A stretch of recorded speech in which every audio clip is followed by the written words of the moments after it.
Bonjour et bonsoir, ça dépend des heures que vous nous suivez. Bienvenue les fidèles abonnés, surtout il y a MM Télévision, votre anglais serviteur, président Moustapha, qui continue pour se relancer la situation politique et situation sécuritaire dans l'Est et la République démocratique du Congo. Partout, vos alliés, vous continuez pour s'abonner à la chaîne, vous continuez pour partager, vous continuez pour liker l'émission et pour ça la mission malamu mingi. Vous êtes sur le nabino boyeba ete bande konangai à tout temps surtout na temps auto komi boyeba mboka na biso ezoko évoluer ndenge nini mboka ezoko kende ndenge nini et puis situation sécuritaire na est mboka ezoko kende ndenge nini isika nyonso tout bozali isika nyonso tout bozala bo continuer kaka ko s'abonner sur notre chaîne MM Télévision et partager liker l'émission na biso et ko sala biso malamu mingi bande konangai awa makambo eza bouleversé nini ekomeli Corneille nanga nini ekomeli Corneille nanga pena kati ya M23 nini ezoko koma kuna pourquoi ça ne marche pas pourquoi bango na bango kuna kobeba na eza makasi bokoyeba yango awawa na kati ya chaîne na biso télévision bande ko ba congolais awawa toyoki information o ebimi nanga est sérieusement malade nanga est sérieusement malade donc boyokani ezate na kati ya M23 boyokani ezate na kati ya M23 parmi biloko pe tokolobela parce que moment otozali bango bazokosa bino bazokosa batu mususu information kobima on a encerclé Ouvira on a encerclé nous sommes dans 115 km de Ouvira on est en train de récupérer Ouvira nzoka eza lokuta na kati wana ezoko simba sosité pourquoi parce que les États-Unis a pris les choses en main. Amérique a vu makambo na maboko. Ndeko komona ete kati na bango kuna eloko moko ezobima ya mazina ezate. Nde parmi biloko na kolobela na pino lelo na information ya journée ya lelo. Nini entre nanga et Bertrand Bisimba parce que na kati na bango division ezali. Baeba na doa na baeba tikala ki na kati ya M23. Tokoyebisa bino pour comprendre. Et pour tokoyebisa bino sur cette communauté Ematouti. Na kati ya communauté Ematouti nini bango balingaka nini bango bazoluka pona mboka na biso République démocratique du Congo. Nous allons un peu brosser beaucoup d'actualités sur notre chaîne télévision MMTV. Yango tozoyebisa bino à tout temps bo batisa ba like, bo continuer ko s'abonner, bo continuer ko partager, bo continuer ko aimer ba vidéo et ko sala biso malamu mingi. Bande ko boza na poto bonde ko nyonso tout o boza na kati ya libanda mboka. Continuez toujours à abonner sur notre chaîne télévision. Nanga, il faut pas intervenir. Nanga est malade. Mais Nanga est en train de forcer. Yango bokoye ba ete na ko parler na expliquer bino un peu sur ce que les Rwandais préparent pour le Congo. Joseph Kabila oboyebi objectif na bango ezali Kagame a ebisi Kabila ça ne marche pas alors il faut voir en tête il y a communauté Tutsi mutoto tikali na ye o ako protéger ba Tutsi ezande yo alors les Tutsi doivent être protégés alors ceux qui otiki on aura un problème parce qu'on n'a pas un pays où on va se réfugier. Ngai awa toyebi ba utu balingaka biso te. Alors ba tout type bazana mabela ko fanda te. Vous allez comprendre shit ya Biarmana ezalaka préparé par François Mitterrand et Paul Kagame. Comme que Joseph Kabila, comme que Kagame il a été adopté par Museveni. C'est Museveni qui a fait Kagame ce qu'il est aujourd'hui. Les mêmes choses Kagame a fait ce que Kabila est aujourd'hui. Pour comprendre que Batouti, Bazalaka na mabelete, ils n'ont pas de terre, sont des éleveurs. Batouti Bazalaka na mabelete, Bazalaka na mboka kofandate. Basankapara na Rwanda par force. Soko talibango. Bamisusu baza na Tanzanie, bamisusu baza na Uganda, bamisusu baza nini. Objectif na bango eza ya ko luka place oyo bango bako fanda, oyo bako créer une communauté na bango ba fan di sa. Lelo on a zoé bisaba. Lelo ngai Moustapha Soko finga longwa kuna munyanga mukongo eko créer un problème. So il a bengi président Stania longwa kuna muluba, ça ne lui dira pas rien parce qu'il est muluba et sa identité na ye aza muluba. So on a bisile ki nanga denim yo longwa kuna muluba. Est-ce que denya ko silika po na bisi aza muluba? Non, eza azanani aza muluba. Mais pourquoi quand nous parlons de Tutsi, ça crée des problèmes? Ce sont des Tutsis qui n'ont pas de terre. Ils ont venu ravir tout est de la République démocratique du Congo. Bon, comment on a été, qui va créer problème en Tanzanie, les Tutsis. Ils voulaient que Bassalam Nyonso, s'encaparer, récupérer Tanzanie, diriger Tanzanie, les Tutsis. Tanzanie, Basalaka, Yapotelema, Bayebani, ni Basala, jusqu'à ce que ba contrat bango. Maintenant les lots Kagame a émis clair a bengi Joseph Kabila. Alors dit que pour communauté la biso à la protéger, c'est toi. Alors totikali na yo mutoko sala été pour ba Tutsi base à la protéger na RDC. Il faut qu'on luka place pour imposer là où les Tutsi va se mettre. Les Tutsi n'a pas de terre. Na Kenya, Bazali, okuta bango na Uganda, okuta bango na Éthiopie, okuta bango na Somalie, okuta bango na Érythrée, okuta bango na Rwanda. Alors que na Rwanda, les Tutsis n'ont pas en majorité. Sauf que vraiment élection réelle, Kagame n'aura pas 15%. Parce que comme na Rwanda, ba Tutsi baza 15%. 85% c'est dominer les Hutus et les Tutsis. Les Tutsis n'ont pas de terre. Nini esalemi coup d'état ya 94 ya 94 o esalema na République démocratique o esalema na Rwanda. Ce coup d'état préparé par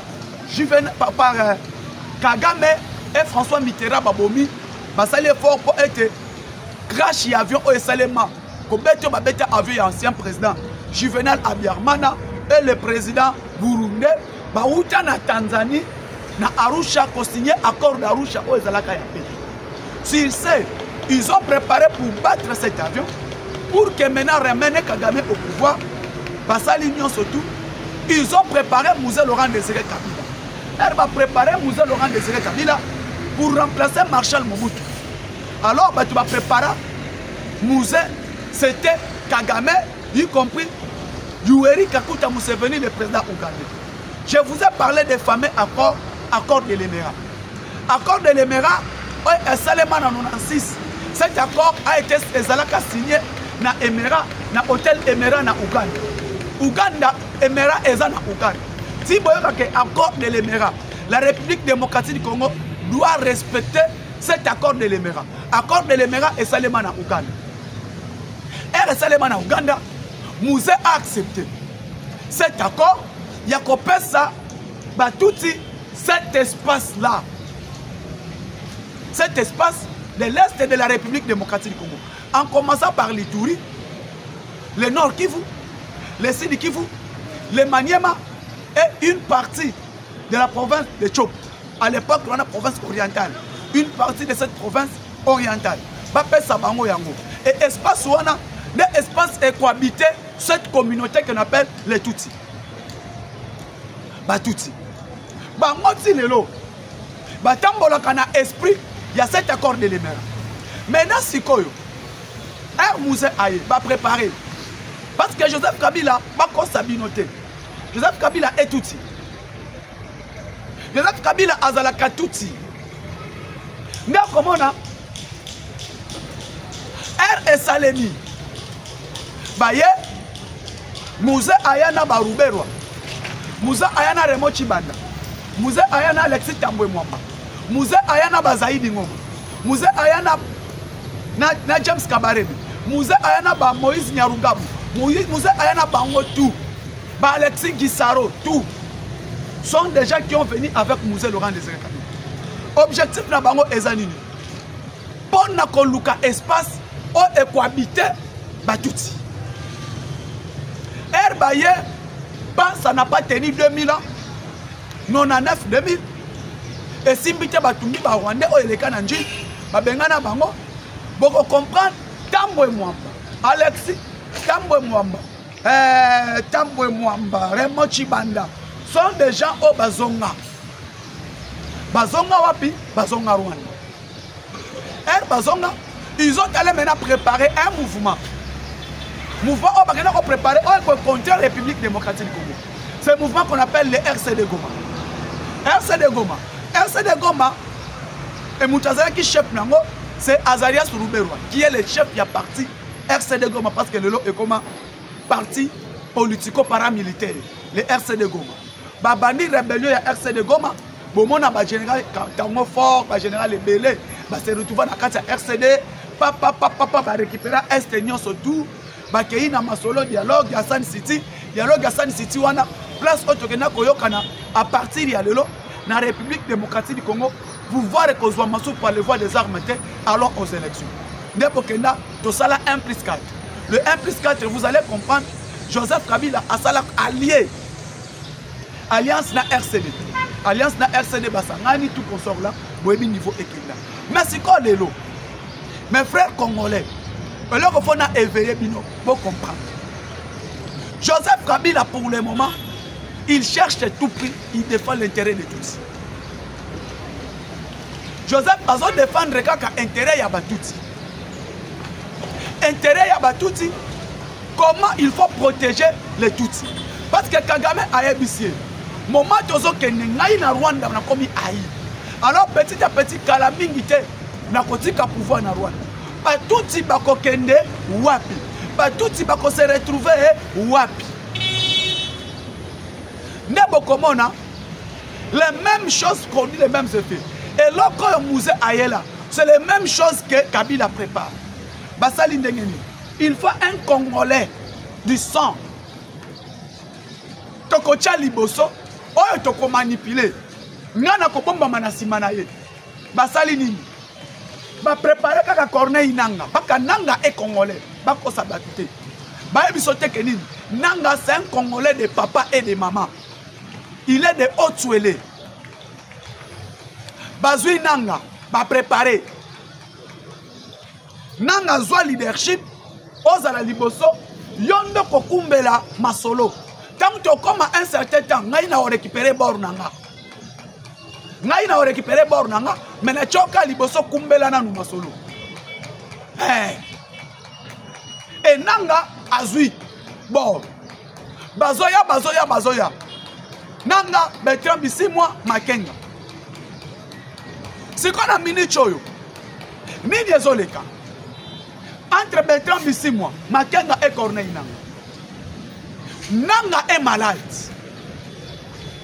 Omoni Nzambe place nyoso tu ba créer eloko Nzamba azalaka pona ko mundela biso. Corneille Nanga aza malade. Nanga fobo ba soigner ye. Nanga maladi o azali normalement Nanga fa ke poto ba ke ko traiter. Nani akoti kala na bord. Kotoyo Bertrand Bisimwa Makenga ça ne marche pas. Délégation est en Doha na discussion ba ebisi o bazana o batikali. Il faut respecter ce fait jusqu'à ce que la discussion est aussi là parce que tout ce qui est abouti na résultat. Nanga kotona Makenga batikali, ça ne va pas. On va avancer jusqu'à ce que atteindre nos objectifs, aller jusqu'à Kisangani et ouvrir pour imposer Tshisekedi au dialogue. Sikoyo, na ebisi bino était ce qui se passe aux États-Unis, actuellement, les Congolais Nzambe Moutalingi biso. Cet accord d'Ul Oeza entre la République démocratique du Congo et les États-Unis d'Amérique, Nengana Bengi et Yende Kobikisa Congo. Alors, Tibomoni, les opposants, société civile, Oyo Batelemi, Bakomi MP, Koluka, Koboya sur la dure. Oh, bah, comme il faut un peu côté la dure. Et Dilouana est créé problème. Pourquoi? Parce que Batouana sont corrompus. Sont corrompus. Na dure. Oyoyo eza na table. Dilouana, accord, les Américains, les États-Unis d'Amérique, la République démocratique du Congo, créent maintenant un problème du côté de Tutsi. Et bon, comment on a été? Bango tout batelemi pour dire non. Pour dire non, na deal oyo ezo signamé entre la République démocratique du Congo et les États-Unis d'Amérique. Awawa, nanga beli, balingi kolobate, balingi pe balobate parce que nanga ceux qui attendent pour se faire soigner risque et un problème yamutu. Donc nanga est sérieusement malade. Soit on a faut pas que traiter wapini banda mboka parce que a eu problème il y a cerveau. Nanga a eu problème il y a cerveau. Cerveau est un problème. Il y a un moment nazobi prière ya ba congolais. Koganga ya ba congolais, makila ya ba congolais. Oye tangi nde e frappé nanga. Ne esali nini e frappé nanga. Ce qu'il faut pas que traiter ceux qui accueillent. Qui va succéder? Qui va prendre les décisions? Parce que Kotoyo, ben, Trambisi, moi, Ayebisi, Bango, pas de question phototique. Makenga Koto, ça ne marche pas. Makenga Nanga bloc moko. Ben, Trambisi, moi, na colonel, au hasard chef de renseignement, il y a M23. Bloc moko. Bah, expliquer Bango réalité. Koto Kagame, Ayebisi, Moutunae, ça ne marche pas parce qu'on a un problème. C'est tout si tu as bango. Erreur basala. Erbaya fallait baya quand même les tribus touti. Bayana combat communauté. La communauté touti qui est marginalisée. La communauté touti qui est minoritaire. Ne omoni place bayebisi bango. Sur bino erbolo bakale touti. Pourquoi vous ne parlez pas du Congo? Vous parlez de touti. Parce que le problème, la République démocratique du Congo, tu as un problème, il y a des tribunaux éthiques. Même collier nabiso, même collat nabiso, même savoir vivre nabiso, même vivre ensemble. Ça dépend de nos ethnies. Ngai nazalakana batunanga. So talibaloba yo se comportera lokola mukongo naza mukongo. Ah Moustapha soka zwimbongo kabakate, mbala moko ki makanda ah mukongo. Bakongo bazalaka bongo. Moustapha sola ka dépense te. Il faut que ça même besoin de $1000 au Kaboli. Il y a un bon bombe fali akana mbongo na bino. Aza mu Congo. Ba benga kanga bongo, mais ba tani tout balobaka oyo mu Congo. Pourquoi Moustapha Sala la dépense te? Aligner économie mu Congo. Soko kei oyebisi ngai naza mu Congo na ko boya te. Eza tribunal nga eza makila nanga, susu mu Congo de père et de mère. Mais bango se voyez ici bango bino boza ba touti et comme il problème d'être au fingi bango parce que ici bango vous êtes des touti. Les touti sont des nilotiques, sont pas des Congolais, sont des descendants au babimi na reine de Saba na roi Salomon ba uti na Égypte ba uti kuna ba yakoya so ko petali bango la majorité sont des éleveurs. Mouze à continent bango baye ko fanda. Pourquoi? Parce que baboto la bisomboka et les lobes ko comprendre les plans ya ko déstabiliser Congo et bandina Joseph et bandina Mouze et ko se concrétiser na Joseph Kabila. Objectif ya batuti ezalaki ni erba kota Congo, c'est d'abord l'est de la République démocratique du Congo tozwango et créer un empire et matuti. Créer un empire et Matuti et créer une république, un état que nous allons appeler la République des volcans. Et cette République des volcans est qu'on soit tout l'est, du nord Kivu, Sud Kivu, Ituri, Maniema, Tanganyika, jusqu'à la territoire de Tanganyika passant par Kisangani. Bazwa espace où on a créé un empire et Matuti. Alors, pour dominer les Bantous, pour dominer la République démocratique du Congo, pour dominer les Bas-Congolais, qu'est-ce qu'il faut faire? Éliminer tous les sages de la République démocratique du Congo. Tous les sages qui connaissent l'histoire de la République démocratique du Congo. Il faut qu'on élimine Bango. Or, dans un pays où les sages est enfant, le pays est pourri. Or, partout au monde a été sage Fazala. Maintenant, Bango, il faut qu'on élimine tous les sages. Et bon, au monde a été Bango bango tout basala qui bango nyonso ba effacer et surtout Joseph Kabila a commencé d'abord par éliminer les sages du Katanga. Oh babi histoire à Katanga. Samba Kaputu est parti, Katumba Mwake est parti, le vieux Banza Moukalai est parti, le vieux Kadiombo est parti, le vieux Kyungwa Kumwanza est parti, Mouto Ayambaye a pesa combo ya Kabila Kabange. Et même Moïmoukena, Abomaye. De tous ces vieux qui connaissent l'histoire de Joseph Kabila, Abomi Bango. Aya na Congo, na Équateur, le vieux sage, Abomi, le long Nzamba Tikala, Totikala, le long, si vous m'en avez Félix Tshisekedi, s'attache beaucoup na Papa Kengo Wadondo. Parce que Papa Kengo Wadondo connaît l'histoire. Il connaît l'histoire et il connaît d'où Kabila est sorti, d'où est venu Kabila. Ba Papa Mabi Moulumba, Baza, oh Azanapo. Et le lot de comprendre l'histoire, les gens, vous devez garder cette histoire, que le lot yeba yango. Le monsieur que vous appelez aujourd'hui, Mata Tampogno est tout. Mata Tampogno est tout.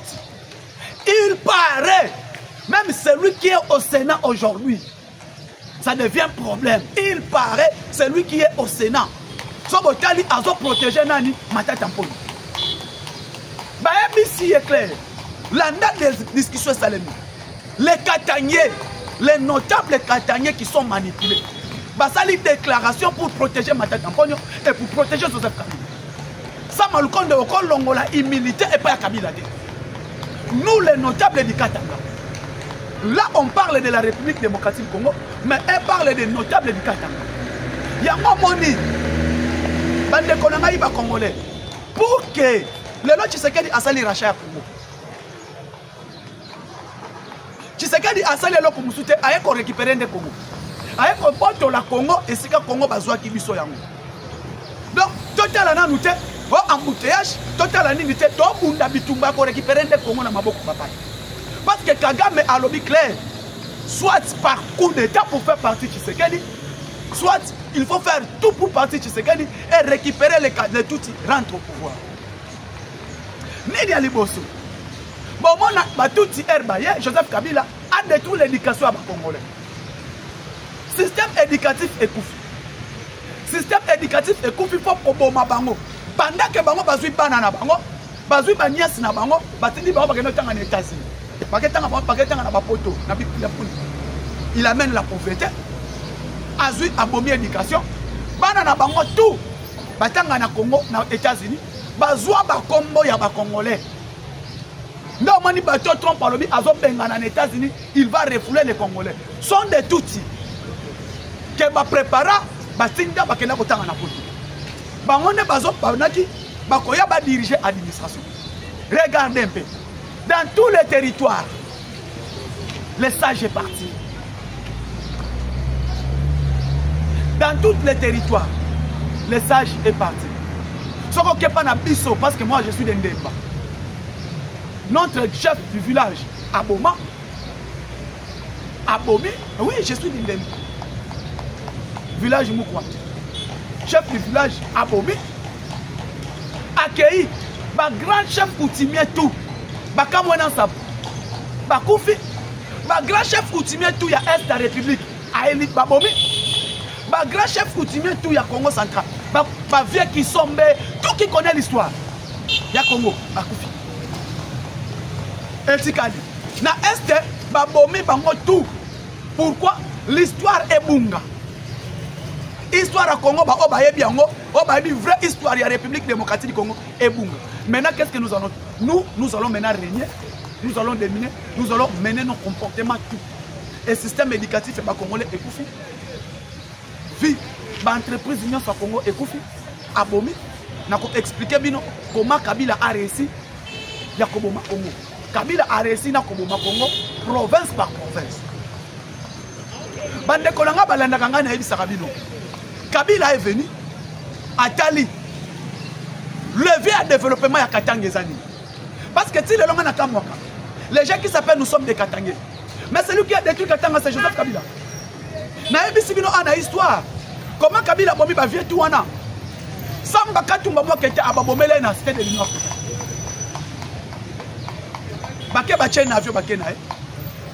Papa, mutazui crash ya mutu. Ah, bon Nico. Azui, faut pas cerveau, faut opérer comme mutu cerveau. Abika. Ma tête en poule. Quand tu m'as moi que baboma. Le vieux yakoboma katanga. Kabila abomi je Kabila abomi SNCC. Et abomi je Kabila abomi SNCC. Kabila c'est la Jekamine et la SNCC c'est le moteur économique du Katanga. Abomi yango a libéralisé cette Jekamine. Kabila est na Kasaï chez nous. Abomi miba. Abomi tout. A sali aéroport à Tchakourate. Ayebi kendeve mon frère.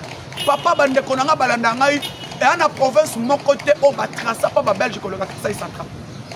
Et en ville mon côté batonga ko le Kanangezate. Kananga c'est une ville tout tellement administrative. C'est ok, hôtel école militaire ya Kananga. Au FO Kananga. Hôtel bâtiment administratif ya Kananga. Et en province mon côté. La Belgique ils ont bien tracé Kasaï central et précisément Lulwabou ni Kananga. Ba yebaki que c'est le centre du Congo. Si quoi moteur pour que Kasaï est élément et à courant. Et ça courant et ça miba. Kabila Salini a boyi courant. Chitaka Tendeboyebi, histoire Nengesuka, abomi, il a détruit. Ayebi ke Miba, eza moteur avec courant, Kasaï et Telemi, Congo pe ezu elan, abomi. Ailleurs, Bandundu c'est l'agriculture et les routes. Boyebi et Tchatike Libandu, na courant, ezate. Abomi, Chita barrage Makobola, Boyebi côté Souka.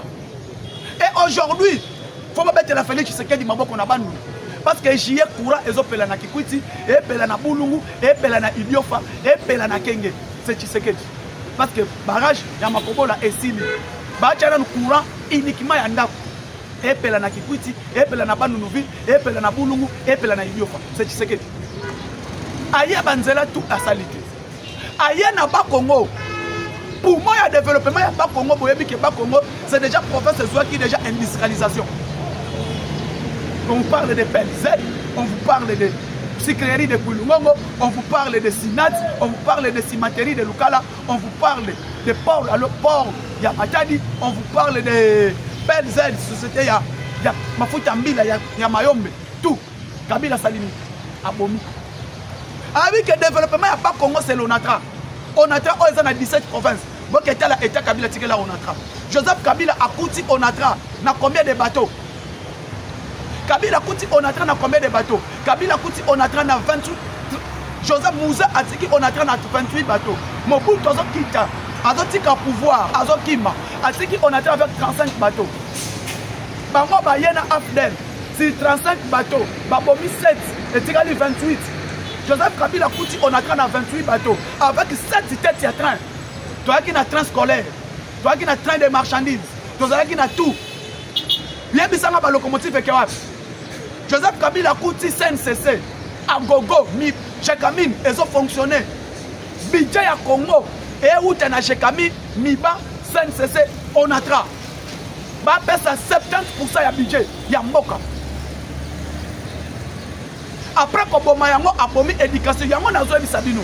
Si il est congolais, pourquoi Boma biloko tuwana? Akouti Air Zaïre, Air Congo, Mouzé Dangoye.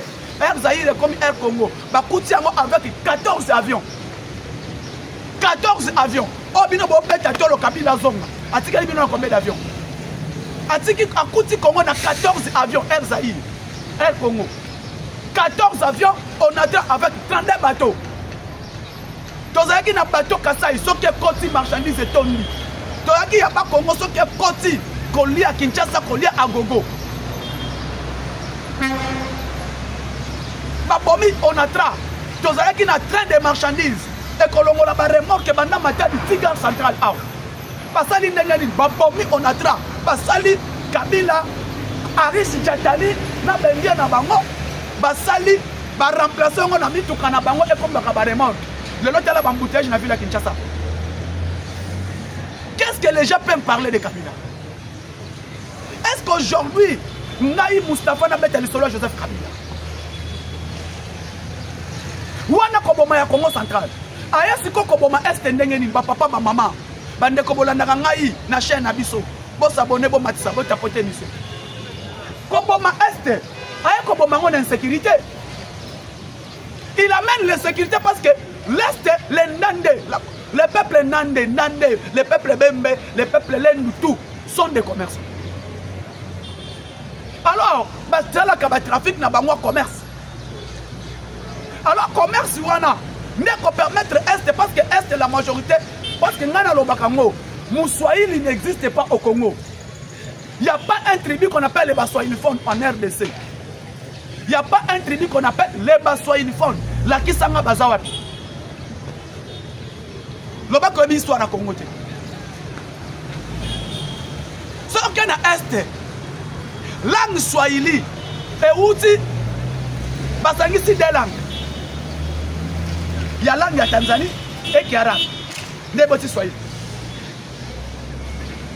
Ça on dit que nous avons dans l'Est, la majorité, ceux qui dominent là sont des musulmans. Sont des musulmans parce que le peuple étant musulman, bazoya na Kibarabi, bazoya par Tanzanie, bazoya Kolanati, jusqu'à ce que se retrouve dans l'Est. Mais ce qu'on a dans l'Est, au Kouta, il y a les Emma, il y a les Bashi, il y a les Balendu, il y a les Bandande, et Zana Bikolo, on a balobaka balangi na bango, il y a bamboka na bango. Mais il y a Bisangaï, tout c'est pourquoi balobaka Swahili bon. Et d'où est venu les Tutsis? Alors pour contrer, ma kumbeli biso insécurité na Est. Cette insécurité c'est lui. Pourquoi? Pour déstabiliser l'économie de l'Est. Alors, les loyaux, dans l'Est et la République, ceux qui ont tali, cette moteur et le développement économique à l'Est. Et aujourd'hui, les gens peuvent dire, peuvent insulter, peuvent parler du mal. Il y a Félix Tshisekedi. Mais ce que Tshisekedi a fait, il y a Kosomba, il y a récupérer Est à la République démocratique. Mes frères congolais, il y a un Lingina et Sabino. Comme Nanga est malade, Nanga a un problème sérieux. Le lot a besoin d'être commis à 150 km de Ouvira, tu commis à Nini. Et ça, intimidation, ils n'ont rien. Par exemple, tu peux pépé le territoire de Ouvira. Parce que pour l'autre, ça dit clair. J'ai réussi de mettre fin avec la guerre à l'Est. Et l'accord qui seront signés, l'Obi Bolani, ministre Rwanda des Affaires étrangères, Olivier Ndoungira sur TV5 Monde.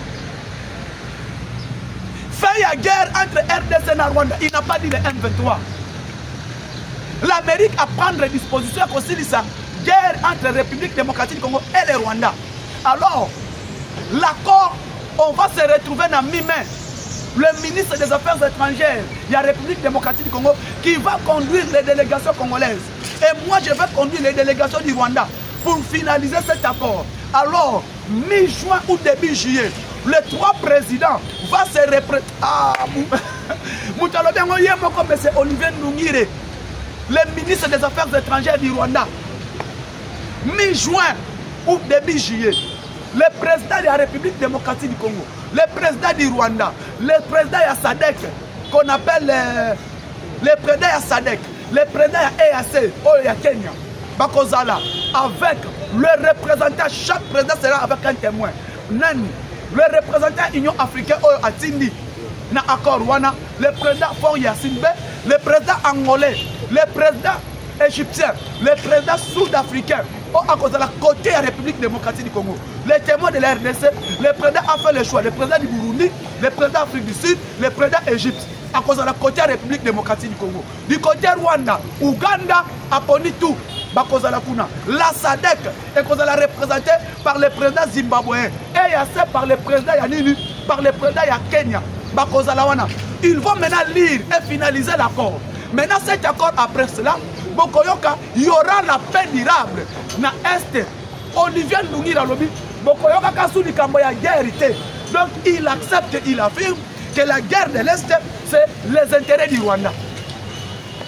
Mais bon, place Kabila à Kouaï Mayanga. Parce que Kagame, Fati a déjoué plan Yabatouti. A déjoué plan Yarwanda. Ne place Yana Bomoni, Kagame est en train de pleurer. Je vais vous dire, aujourd'hui, oubliez, ne parlez pas de ce nom de Joseph Kabila. Parce que Joseph Kabila, moment autocommis, est commis impossible. Est commis impossible. Bah, comme il surtout ça ne marche pas. Bande Konangaï, bah, Congolais. Nicolas Kazadi. Nicolas Kazadi. Nicolas Kazadi n'a pas battu. Nini Ezouye. N'a pas battu Nicolas Kazadi. Oh, bino bobenga l'argentin de la République. Mais c'est Nicolas Kazadi a aussi ministre des Finances dans Mboko. Avant comme parce que le collaborateur du chef de l'État, président de la République, est mal entouré. Il n'a pas de bons collaborateurs. Pendant que Nicolas Kazadi, je vous parle, il fait ambassadeur itinéraire du chef de l'État. Parmi mal entouré, entourage à ma belle chef de l'État, Nicolas Kazadi est dedans. Parce que le chef de l'État est mal entouré. Il y a mon entourage, il y a mon Konzamboka. Il était ambassadeur itinéraire du chef de l'État. Qu'est-ce que Nicolas Kazadi a apporté comme des bons conseils au chef de l'État? Nicolas Kazadi, ministre des Finances, parce que ça y a marché de gré à gré, c'est lui. Nicolas Kazadi, inflation à 73% quand il fait le ministre des Finances. L'inflation est à 73%. Nicolas Kazadi, paiement par WhatsApp, il y a un contrat. Les lois est paiement par WhatsApp. Nicolas Kazadi, exact, des contrats agré pour tout Kolobate. Inflation Kolobate. Un paiement à fonctionnaire à l'État Kolobate. Tangouye Azalaki.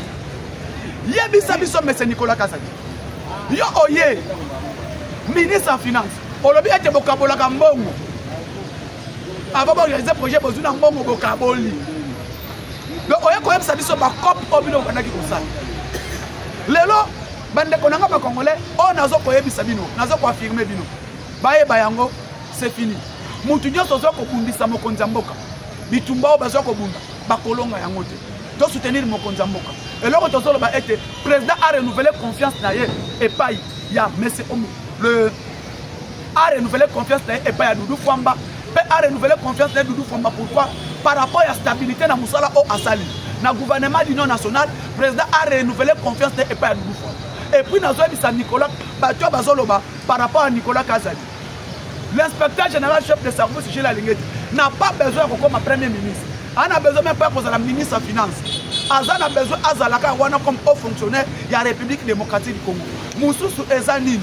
Bato ba kanisa ete que